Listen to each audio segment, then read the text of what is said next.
এই মিনি ভ্লগটা না বেশ কিছুদিন আগের, যেদিনকে ইন্ডিয়া ভার্সেস সাউথ আফ্রিকার খেলা ছিল। I think last সানডের।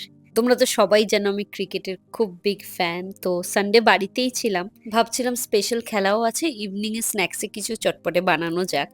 বাড়িতে চিকেন ছিল, তাই চিকেনটাকে অলরেডি ম্যারিনেট আমি করে রেখেছিলাম বেশ অনেকক্ষণ আগেই। বহুদিন হয়ে গেল এয়ার ফ্রায়ারে কিছু বানানো হয় না, তাই ভেবেছি তন্দুরি চিকেন বানাবো, এয়ার ফ্রায়ারেই করবো। এয়ার ফ্রায়ারের চিকেন খেতে না ভীষণই ভালো হয়, খুব সফট হয়, বাট অনেকটা বেশি টাইম নিয়ে নেয়। তাই যখন খুব তাড়া থাকে, চটজলদির মধ্যে তাড়াতাড়ি করে হয়ে ওটা হয় না এয়ার ফ্রায়ারটা, তাই ইউজও খুব কম হয়। তাই হাতে টাইম ছিল সানডে, তাই সানডেই বানিয়েছিলাম। এই দিনে খেলাটা তো আমরা ভীষণ বাজেভাবে হেরে গেছিলাম, মন তো ভীষণ খারাপ হয়ে গেছিল। আমরা আমরা জানি না আদৌ সেমিফাইনালে যাবো কি না। এখানে না আমি চিকেনটা করার সময় একটু কাসুরি মেথি পাতা দিয়েছি। এটা আমি একটা ইউটিউব ভিডিওতে দেখেছিলাম কি তন্দুরি করার সময় যদি একটু কাসুরি মেথি পাতা দেওয়া হয়, তাহলে তন্দুরিটার টেস্টটা না অনেক বেশি ভালো আসে। আমিও এটা ফার্স্ট টাইমই দিয়ে ট্রাই করলাম, কিন্তু ট্রাস্ট মি ভীষণ ভালো হয়েছিল, তোমরা দেখতেই পাচ্ছ।